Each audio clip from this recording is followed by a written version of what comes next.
LeBron James ay nagtala ng kanyang pinakamataas na puntos sa season na may 35 points at ang Los Angeles Lakers ay nagbigay sa Portland Trail Blazers ng kanilang ika-6 na sunod na talo sa isang 107-95 na panalo sa isang in-season tournament game. Nagdagdag si Anthony Davis ng 16 na puntos at 14 rebounds, at ang Lakers ay lumipat sa 3-0 sa Group A kasama ang panalong ito na kasama sa regular na season. Si Jerami Grant ay may 24 puntos para sa Portland.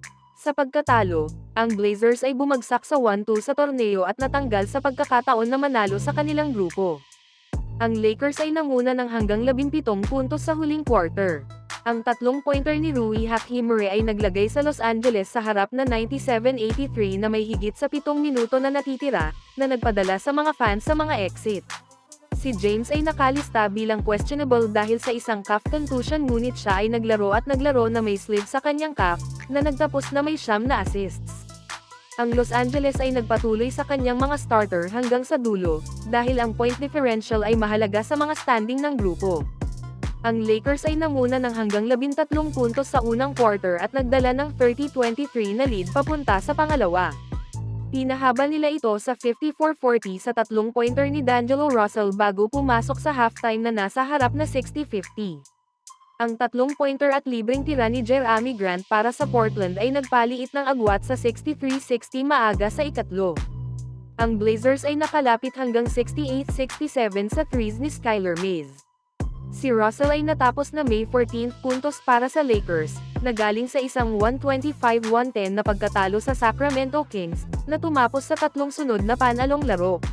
Si DeAndre Ayton ay may 17 puntos at 12 rebounds para sa Blazers. Samantala, si James Harden ay umangat sa listahan ng all-time assists ng NBA sa laro noong Biyernes. Ginawa ni James Harden ang kasaysayan ng NBA sa Rockets-Clippers game. Si James Harden ay umangat sa listahan ng all-time assists ng NBA. Ang Clippers ay nag-host ng Houston Rockets sa California. Sa panahon ng laro, ginawa ng 28th MVP na si James Harden ang kasaysayan ng NBA sa pamamagitan ng pag-angat sa listahan ng all-time assists. Pumasok si Harden sa gabi na may 7,036 career assists, na kung saan ay nakatali kay Hall of Famer Tony Parker para sa ika-19 sa listahan.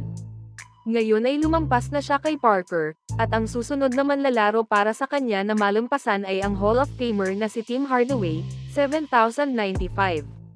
Pumasok si Harden sa labanan na may average na 15.0 puntos, 4.4 rebounds, 4.2 assists at 1.2 steals bawat laro habang nag-shoot ng 47.1% mula sa field at 37.0% mula sa 3-point range sa kanyang unang 5 laro, kamakailan lamang siyang nakuha sa isang trade kasama ang Philadelphia 76ers.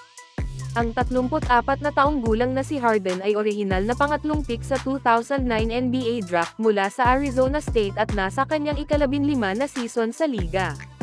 Bukod sa 76ers at Clippers, naglaro rin si Harden sa Houston Rockets, Brooklyn Nets at Oklahoma City Thunder.